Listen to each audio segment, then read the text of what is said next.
What is going on, miners, and welcome back to the Hobbyist Miner channel. Well, today we're going to talk about crypto mining in my grow tent and all the regrets that I have and lessons learned. So first off, my grow tent in the current state that it is now is working phenomenally. Now we are getting into winter in Pennsylvania, and as you guys can see, the basement by itself, the ambient temperature is 66. I don't have any AC running. You can see the AC unit was removed from there, and we just have our exhaust vents going. Okay, so it's running amazing. 66 degrees coming into the bottom of the tent, and let's go ahead and open up the tent and take a look at what the temps are running at the top. We only have one rig in there right now. We removed the other rig not too long ago. 88 degrees at the top. That's phenomenal. 66 coming in, 88 at the top. We got 12 GPUs in there right now. Everything is running fantastic. So let's talk about some of these regrets that I have with going the direction of a grow tent for crypto mining and what I've learned. Now, the grow tent definitely solved my issue with this rig, which is a Ravencoin rig, of isolating that heat and exhausting it out of my house. It took care of that because my house was getting so hot from all the mining that I was doing. So if you are trying to decide, is a grow tent best for you? Do you need to isolate your crypto mining heat? 99% of the time, the answer is yes, a grow tent is for you. Okay? So my first regret with the grow tent is the grow tent size that I selected. So this rig was attached to this metal rack that you see here from day one. So when I went to go ahead and shop for a grow tent, I just got one that naturally was a little bit bigger than this wire rack. My regret is that I bought one this size. I wish I actually would have went larger. Traditionally, they aren't at this, was about a 5-foot height. Traditionally, they're about 6 something, and they're skinnier and they're taller. I wish I would have went that route from day one. I feel like that would have given me many more options. This size eliminated a lot for me. My second regret is the direction I went with a wire rack. Now, the wire rack setup with hanging GPUs has worked really, really well, as you guys can see. And believe it or not, this adds for some fantastic airflow, especially when I had another rig down here. The airflow is so easy going through this. So yes, airflow is great when you go with a wire rack inside of your grow tent versus stacking GPU mining frames on top of each other like Veta or your AAAWave frames, you know, if you were to stack them. But you get significantly less GPUs in your grow tent if you go with a hanging rack setup versus a stacked setup. Now, the difference is density. So you have a lot higher density of heat and GPUs when you use a mining rig frame. And a person that did go with that is Red Fox Crypto. He has a mining rig. All the frames are stacked. And there's a huge density. I think he has like 90 some cards in there or something. But he's able to fit more GPUs in there versus a hanging rack setup, which I have here. And you can see they're really spaced out. With that, the challenge is that you got to find something to do with your motherboards and your power supplies. So the power supplies are placed strategically between the GPUs, which isn't so bad. You kind of lose out on some of this here. And the motherboard, you have to kind of attach to a board and stuff. I feel like hanging racks would have more longevity in grow tents if RebTech boards were still manufactured.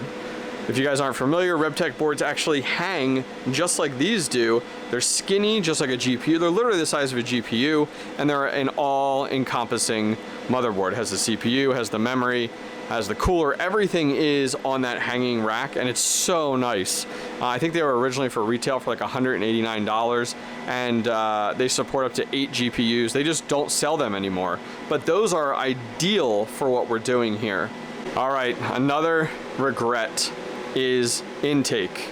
So I originally set up and had planned to do intake from externally, which is right. Look at this, it's sitting here, it never got done.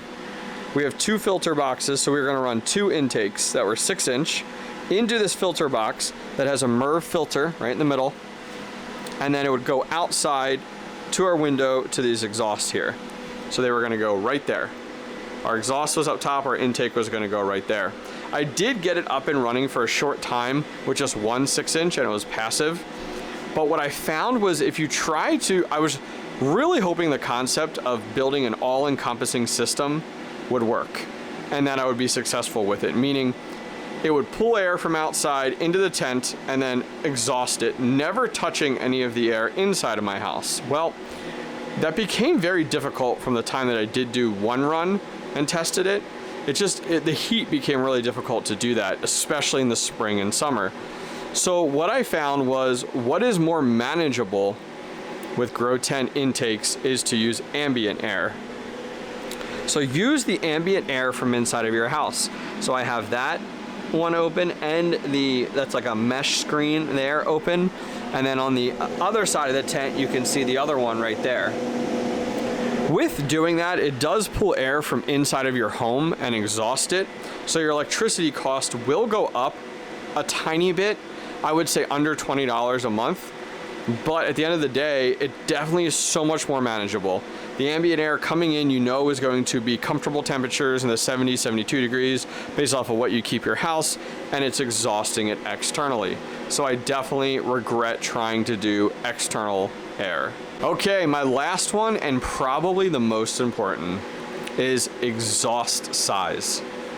I started out my tent with this 6-inch HIVEOS inline fan that does about 400 CFM, and it originally was on top right here.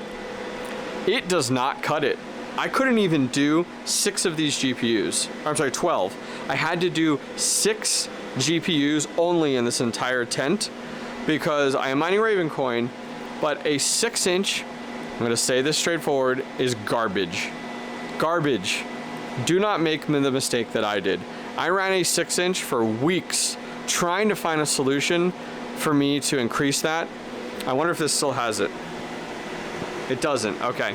My max, oh there it does, yeah it does. It was 116 degrees inside of the tent at the top of this tent at one point. It was a nightmare. My cards were not having it. That's 116, that's crazy. So, do not go with 6-inch, please. Make the decision to go with an 8-inch. So I went, after weeks of doing it, I got an 8-inch. So this is an 8-inch right here. I just put it on top. I would recommend that you not have the fan at the very end of the run, but as close as you can right here. So you can kind of see it, yeah, right back in there.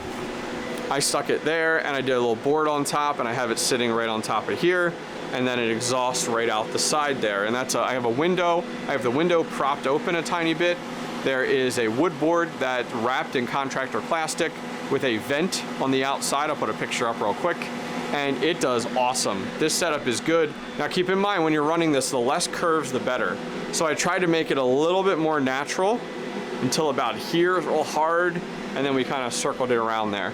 But only go 8-inch, because guess what? If you get an 8-inch, a lot of them have variable speeds on it, so you can adjust the speed. So even if you feel like, okay, I don't need an 8-inch full bore going crazy on high, lower it down. Just because you go from a 6-inch to an 8-inch, you're like, oh, it's 2 inches. That 6-inch is 400 CFM. The 8-inch is 800.